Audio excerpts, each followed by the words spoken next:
दोस्तों, आप सभी का स्वागत है एक बार फिर से आपके अपने YouTube चैनल यूनिक ज्ञान में। आज जो पेपर हुआ आपका वीर बहादुर सिंह पूर्वांचल यूनिवर्सिटी में हिस्ट्री पेपर फर्स्ट का BA 5th सेमेस्टर का, वह आप देख लीजिए, क्योंकि अगर आपका एग्ज़ाम होने वाला है, आने वाला है, अगर आप और किसी यूनिवर्सिटी के हैं तो आपके लिए बहुत ही ज़्यादा महत्वपूर्ण हो जाएगा, क्योंकि आपको पता चल जाएगा कि किस प्रकार से प्रश्न आ रहे हैं, कौन से टॉपिक से अधिक प्रश्न आ रहे हैं। इसलिए वीडियो को पूरा देखिएगा, पूरे क्वेश्चंस देखिएगा, टॉपिक्स इंपॉर्टेंट कौन से हैं जिससे आपकी तैयारी में बहुत लाभ होगा। तो आज जो एग्ज़ाम हुआ, और आपको यह भी बता दें, अगर आप किसी भी यूनिवर्सिटी के हैं, अगर आपका एग्ज़ाम हो जाता है तो आप अपना एग्ज़ाम पेपर टेलीग्राम पर सेंड कर दिया कीजिए, जिससे इसी प्रकार वीडियो बना दिया जाए और नाम भी बता दिया करिएगा, जिससे आपको क्रेडिट भी मिल जाएगा कि आप इस यूनिवर्सिटी के हैं और आपने यह पेपर भेजा हुआ है और यहाँ पर सॉल्व कराया जाएगा। तो चलिए देखते हैं नेशनलिज्म इन इंडिया जो हिस्ट्री पेपर फर्स्ट है BA 5th सेमेस्टर का, उसमें किस प्रकार के प्रश्न आए हैं। पहले ही हमने बताया था यह 2 घंटे का एग्ज़ाम है, तो इसका मॉडल किस प्रकार रहेगा। पहले सेक्शन ए जो रहेगा अति लघु उत्तरीय प्रश्न वाला, उसमें 10 प्रश्न आएंगे और 10 3 अंक के होंगे, जिससे आपको 50-50 शब्दों में लिखना होगा और आपको 30 अंक की प्राप्ति होगी। सेक्शन बी या लघु उत्तरीय प्रश्न में आपको किन्हीं 3 का प्रश्नों का उत्तर देना होगा, जिसमें से आपको 8 प्रश्न पूछे जाएंगे। बहुत ही इजी आपके लिए हो जाएगा, क्योंकि आपके पास ऑप्शन बहुत ज़्यादा रहेंगे। और सेक्शन सी जो दीर्घ उत्तरीय है, उसमें आपको 4 प्रश्न दिए जाएंगे और जिनमें से 1 आपको लिखना है। तो चलिए देखते हैं आपका पहला प्रश्न क्या है। हमें इसमें देखिए अति लघु उत्तरीय में सभी भागों के उत्तर दीजिए, मतलब जो 10 प्रश्न हैं 10 का हमें उत्तर यहाँ पर देना है। हमारा पहला प्रश्न इसमें है अति लघु उत्तरीय में, where was started revolt of 1857 and when. 1857 का विद्रोह कहाँ और कब प्रारंभ हुआ, ये आपको बताना है।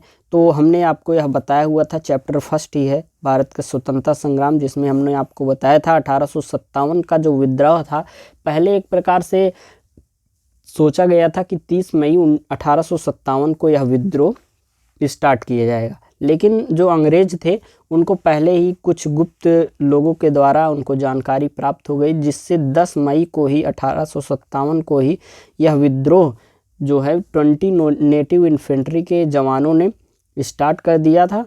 कहाँ से स्टार्ट हुआ था? मेरठ से। देखिए आपका लिए बहुत ही इजी क्वेश्चंस आ जा रहे हैं। सेकंड प्रश्न आपका जो है, second question, who was the first European president of the national Congress, मतलब यूरोपियन प्रेसिडेंट, भारतीय राष्ट्रीय कांग्रेस का प्रथम यूरोपीय अध्यक्ष कौन था।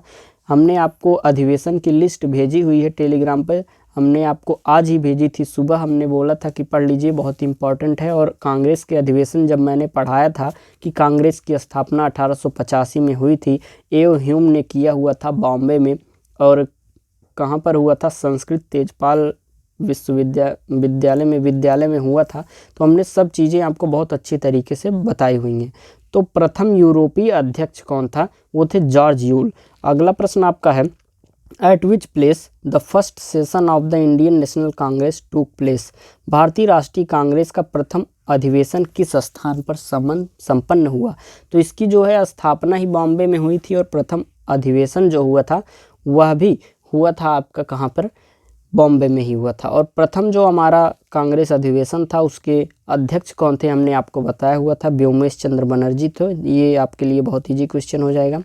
Name 2 important leaders of the moderate movements. उदारवादी आंदोलन के 2 प्रमुख नेताओं के नाम लिखिए, मतलब उदारवादी नेता जो थे उनमें से आप लिख सकते हैं गोपाल कृष्ण गोखले और फिरोज शाह मेहता और दादा भाई नौरोजी, मदन मोहन मालवीय, तमाम बहुत से हमने बताए थे। लगभग आपको 12 उदारवादी नेताओं के नेम आपको बहुत ही अच्छे तरीके से याद होगा अगर आपने हमारी वीडियो देखी हैं। अगर आपने नहीं देखी तो चैप्टर वाइज ओनली 10 चैप्टर हैं, ज़्यादा देर की वीडियोस भी नहीं है, तो बहुत कम समय में आप सिलेबस अपना कवर कर सकते हैं हमारी वीडियोस के माध्यम से। तो अवश्य देखिएगा, प्लेलिस्ट आपको मिल जाएगी डिस्क्रिप्शन बॉक्स में।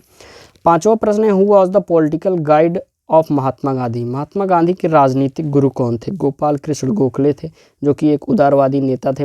6ठा प्रश्न है, name the governor general who was responsible for the partition of the Bengal in 1905, मतलब 1905 में बंगाल के विभाजन के लिए जिम्मेदार गवर्नर जनरल का नाम क्या था। तो तो हमने पहले ही आपको बताया लॉर्ड कर्जन ने यह किया हुआ था। बंगाल का विभाजन भी बहुत अच्छे तरीके से आपको पढ़ाया गया है।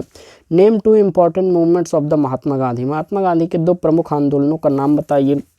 तो ये आपको बहुत अच्छे तरीके से पता होगा, कुछ भी लिख दीजिए, मतलब जैसे कि उन्होंने जो जो आंदोलन किए हुए थे, चंपारण, असहयोग आंदोलन और दांडी मार्च उन्होंने किया हुआ था, सभी आप उनमें से कोई भी लिख सकते हैं। अहमदाबाद मिल आंदोलन, खेड़ा, ये सभी उनमें से कोई भी आप लिख सकते हैं। बहुत ईजी प्रश्न है आपके। हमने जो जो इम्पोर्टेंट बताया था, अभी दीर्घ उत्तरी या लघु उत्तरी में आप देखेंगे, आपको पता चल जाएगा कि हमारे द्वारा बताए गए इम्पोर्टेंट में से लगभग आपके 100% आए हैं। आप पूरा एक बार सिलेबस पढ़ के देखिए। अगला प्रश्न है, who is the author of Gitanjali. Gitanjali की रचयिता कौन है? वो है Rabindranath Tagore. Who was the founder of Muslim League. Muslim League के संस्थापक कौन थे? मुस्लिम लीग के संस्थापक थे सलीमुल्लाह खान, ख्वाजा सलीमुल्लाह खान। अगला प्रश्न हमारा 10वां प्रश्न है, और where and under whose presidentship was resolution of complete independence passed. पूर्ण स्वाधीनता का प्रस्ताव कहाँ और किसकी अध्यक्षता में पारित हुआ था? यह 1929 में पारित हुआ था। पंडित जवाहरलाल नेहरू की अध्यक्षता में लाहौर अधिवेशन में यह पारित हुआ था।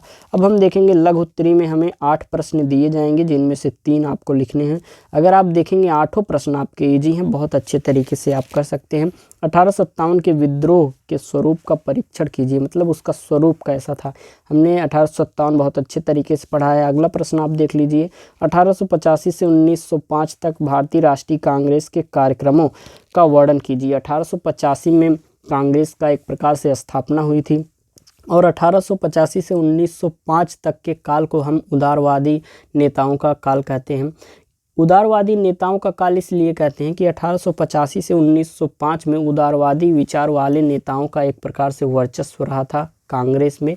ऐसा नहीं था कि उग्रवादी नेता नहीं थे, उस समय भी थे, लेकिन उनकी बातों को उतना महत्व नहीं दिया जाता। तो धीरे धीरे उसके बाद हमने आपको यह भी बताया था उग्रवादियों के बारे में कि 1905 से 1919 तक उग्रवादी चरण था। तो सभी क्वेश्चंस आपको बहुत अच्छे तरीके से पढ़ाए गए हैं। आगे देखेंगे हम 4था प्रश्न हमारा, right a brief account of the rise of extremist in Indian politics. भारतीय राजनीति में उग्रवाद के उदय के कारणों का संक्षिप्त विवरण कीजिए। एक प्रकार से उग्रवाद का उदय किस कारण से हुआ? कांग्रेस में जो नरमवादी थे, उनकी जो संवैधानिक नीतियां थी, जो आंदोलन करते थे संवैधानिक तरीके से, उनके जो भी नीति थे एक प्रकार से वह असफल रहे थे, और अलग अलग कारण थे। अंकर्जन ने जो एक प्रकार से कांग्रेसियों की बात मानने से इनकार कर दिया था। बहुत से कारण थे, हमने लगभग सभी आपको बताए हुए हैं। यहाँ पर आपको बस क्वेश्चंस बताए जा रहे हैं, ब्रीफ इंट्रोडक्शन दिया जा रहा है, जिससे आपको पता चले किस प्रकार से प्रश्न आते हैं। डिस्क्राइब करने के लिए आपको कमेंट कर दीजिए अगर आप चाहते हैं, तो इन प्रश्नों को डिस्क्राइब करके भी आपको बता दिया जाएगा। और यह चैप्टर्स आपको अच्छे से पढ़ाए गए हैं बहुत कम समय में, मतलब 10-10 मिनट में, 20-20 मिनट में एक एक चैप्टर आपका समाप्त हो गया है। इससे सरल आप कहीं आपको मिलेगा नहीं। बहुत ही आसानी से आप अपना पूरा सिलेबस लगभग 3 से 4 घंटे में तैयार कर सकते हैं, मतलब पूरा पढ़ लेंगे। रिवीजन करने के लिए टेलीग्राम पर आपको PDF मिल जाएगा। 5वां प्रश्न है, describe the objectives and method of the स्वदेशी मूवमेंट। स्वदेशी आंदोलन के उद्देश्य एवं पद्धतियों की विवेचना कीजिए। अगला प्रश्न है, give a brief account of the home rule movement. Home rule आंदोलन का संक्षिप्त विवरण कीजिए, मतलब होम रूल लीग जो था वह कब स्टार्ट हुआ, किसने किसने किया। बाल गंगाधर तिलक ने और एनी बेसेंट ने 2 होम रूल लोग बनाए थे, हमने आपको बताए थे, कारण भी बताया था, उसके परिणाम भी बताए थे, उसके उद्देश्य भी बताए थे, सभी प्रकार की जानकारी आपको दी गई थी। Describe the Nehru report, what were the cause of its failure. Nehru report का वर्णन कीजिए, इसकी असफलता के कारण क्या क्या थे। 8वां प्रश्न है, explain the programme of non cooperation movement. असहयोग आंदोलन के कार्यक्रमों का वर्णन कीजिए। 9वां प्रश्न है, why was Congress divided in Surat. Surat में कांग्रेस क्यों विभाजित हुई। अब हम देखेंगे सेक्शन 6 दीर्घ उत्तरी, जिसमें से 4 प्रश्न दिए हैं हमको, और उसमें से एक प्रश्न हमको 500 शब्दों में लिखना है। जिसमें से पहला प्रश्न है 10वां, examine the various factor responsible for the growth of Indian nationalism. भारतीय राष्ट्रवाद के विकास के लिए उत्तरदायी विभिन्न कारकों का परीक्षण कीजिए। 11वां प्रश्न है, explain the rise and growth of the Muslim communalism in India. Bharat में मुस्लिम सांप्रदायिकता के उदय और विकास की व्याख्या कीजिए।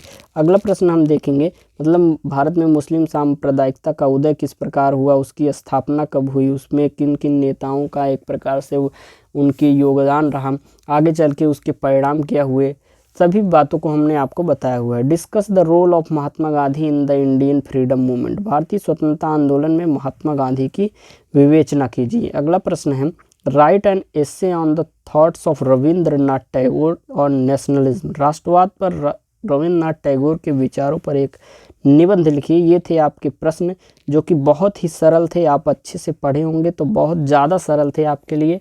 अगर आप किसी अन्य यूनिवर्सिटी से हैं, आपका एग्ज़ाम हो जाता है, टेलीग्राम पर एग्ज़ाम पेपर अवश्य सेंड कर दिया करिए, जिससे आपको यहाँ पर मिल जाया करे। धन्यवाद, मिलते हैं अगले वीडियो में अगली एक नई जानकारी के साथ। तब तक वीडियो को लाइक करें, कमेंट करके कोई भी क्वेश्चन हो आप पूछ सकते हैं और अपने दोस्तों के पास भी शेयर करें। धन्यवाद, मिलते हैं अगले वीडियो में।